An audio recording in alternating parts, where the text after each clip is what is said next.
bangsa, ya, super cepat. Oleh karena itu kita meminta supaya KPK tidak usah khawatir memanggil orang yang merasa dirinya kuat selama ini, yaitu aguan.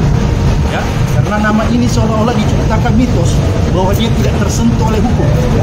Oleh karena itu kita ingin mendorong KPK supaya orang ini segera diperiksa. Nggak boleh ada seseorang secara individu mengatur negara ini. Tidak boleh ada seseorang secara individu mengatur presiden.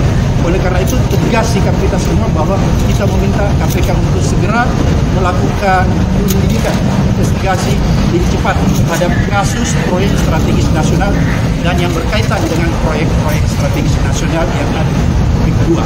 Dan ini merupakan gunung es. Saya pikir untuk sementara itu. Hasil aduan yang diadukan kepada pihak lain diadukan juga. Karena KPK mempunyai kewenangan untuk melakukan penyidikan terhadap penyelenggara-negara sesuai dengan undang-undang, maka selain penyelenggara negara, pihak swasta juga aduan. Penyelenggara negara itu siapa?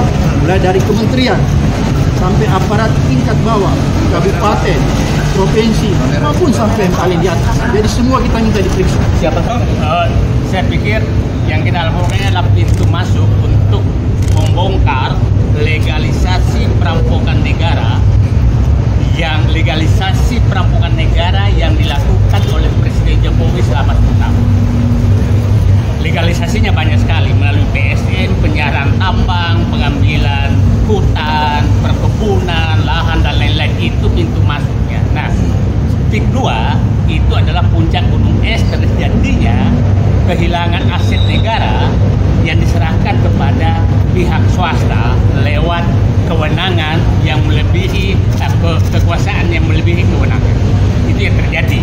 Dan tadi saya meminta kepada KPK sederhana melihat berapa jalan, berapa sungai, berapa pantai, berapa irigasi yang sudah diambil alih oleh PIK 2. Apakah ada ganti ruginya ke negara atau hilang begitu saja? Karena sudah berapa kecamatan habis. Jadi itu sederhana. Cek di Google Earth apakah PIK 2 yang ada sekarang itu tidak mengambil laut. Siapa tahu sebenarnya sudah ngambil laut, yang kita persoalkan ini yang rencana diambil. Itu harus diperiksa semua. Kalau memang terjadi, maka itu harus kembalikan negara, dan siapa yang mengambil secara tidak sah, semua yang terlibat itu harus kena sanksi hukum, termasuk yang memberikan izin. Kita harus ingat bahwa saya berpendapat bahwa terjadi rekayasa besar di Pantai Indah Kapuk. 2016 Ahok menyatakan tidak mungkin Jokowi jadi presiden kalau bukan pengembang. 2016 Ketua Abdesi yang menyatakan, dan Abdesi ini adalah kepala desa yang di PIK 2, menyatakan mendukung Jokowi 3 periode.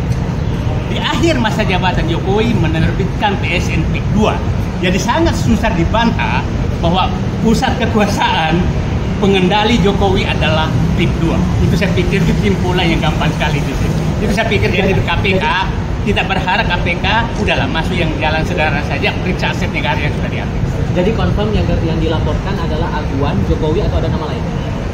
Kasus itu kita laporkan siapapun yang terlibat, mulai kepala desa sampai kepada presiden, ya harus diperiksa. Percaya nggak Pak KPK bakal memanggil aduan itu, Pak? Berani?